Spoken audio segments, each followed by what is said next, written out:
बड़ झटका विजु जनता दल लगी भद्रक जिले में भुशुड़ा बीजेडी शंख दल को जबरदस्त झटका लगी।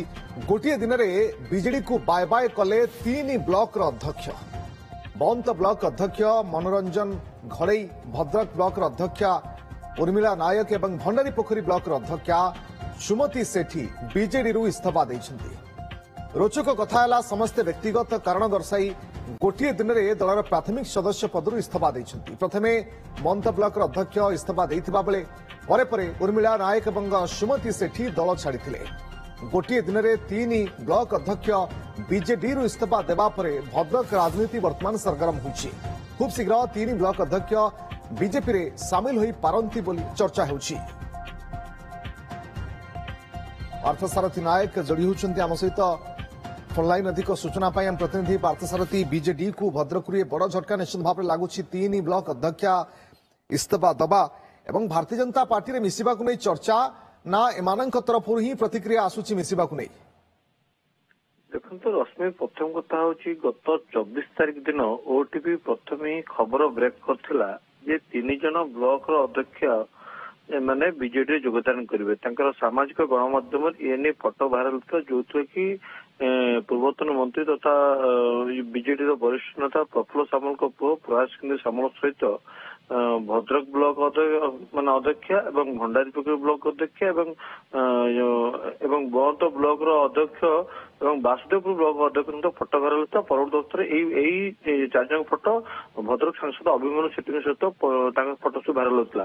परवर्ती अवस्था जो ओटीपी खबर ब्रेक करता तेरे निश्चित भाव में भद्रक राजनीति हईचई सृष्टि होता। आज जिते संध्या समय हठात बंत ब्लॉक अध्यक्ष जो मनोरंजन घड़ई इस्तीफा देले परवर्ती अवस्था भद्रक राजनीति को सरगरम करता। कारण दिने थिला गत सरकार समय भद्रक निर्वाचन मान भद्रक जिला बीजेडी एक गड़ था क्या प्रत्येक ब्लॉक रे ही राजनीति करुले। तो परवर्ती अवस्था जो आज प्रथम भंडारी पोखरी ब्लॉक अध्यक्ष मनोरंजन घड़ई इस्तीफा देले परवर्ती अवस्था भद्रक ब्लॉक अध्यक्ष उर्मिला नायक इस्तीफा देती जो रही मान भंडारी पोखरी ब्लॉक अध्यक्ष सुमती सेठी से इस्तीफा देती। तो निश्चित भाव में भंडारी पोखरी ब्लॉक महंत ब्लॉक एवं भद्रक ब्लॉक राजनीति सरगरम होती। परवर्ती अवस्था आउ जन ना हूँ सीएल वासुदेवपुर ब्लॉक अध्यक्ष से इस्तीफा दबार था कि आज से इस्तीफा देना आगामी भितर दे पारे कि 4 जन ब्लॉक अध्यक्ष आगामी 7 तारिख में बीजेपी योगदान देवे। अध्यक्ष एभली भाव में विजु जनता दल को बाय बाय करबा या परे भद्रक रे वर्तमान चर्चा कौन खास करी भद्रक बीजेडी तरफ किसी प्रतिक्रिया आसुची कि देखो ए नहीं भद्रक बीजेडी तरफ कौन प्रतिक्रिया मिल पारे नहीं। तेरे गोटे रोचक कथा हूँ समस्त निज निज इस्तीफा पत्र गोटे हैंड रईटिंग और निज हाथ लेखार और व्यक्तिगत कारण दर्शाई जिला सभापति इस्तीफा निश्चित भाव में कोटना कोटी सन्देह जात हो बीजेडी अंत कंदल पूरा उग्र रूप नवाक लगी जहाँफल गोटे दिन में 3 जन ब्लॉक अध्यक्ष एवं अध्यक्ष मान इस्तीफा देती। तो निश्चित भाव में आगामी दिन में भद्रक बीजेडी राजनीति को सरगरम करुच्ची।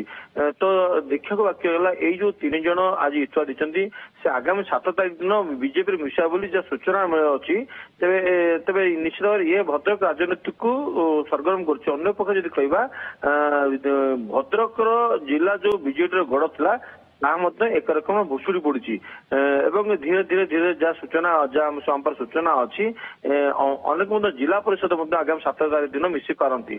तो निश्चित भाव में आगामी दिन में देखा मिले बीजेपी एक बड़ मिश्रण पर्व हम कहीं जो मैंने बीजेपी आज इस्तीफा देते आगामी काली जो इस्तीफा देवे तो निश्चित भाव में समस्ते बीजेपी मुहाउंट कोटना कोटी जो बीजेडी अंतकंद एवं लोकलोचन को आस। रश्मि ओके बहुत बहुत धन्यवाद आपन समस्त सूचना पार्थसारथी नायक प्रतिनिधि अधिक सूचना दौले बीजेडी भद्रक किंतु शुभ खबर आसुना कहीं 3 ब्लॉक अध्यक्ष जे कि इस्तीफा देती दलर प्राथमिक सदस्य पदर और चर्चा हो बिजु जनता दल छाड़ी से भारतीय जनता पार्टी खूब शीघ्र सामिल हो पारती।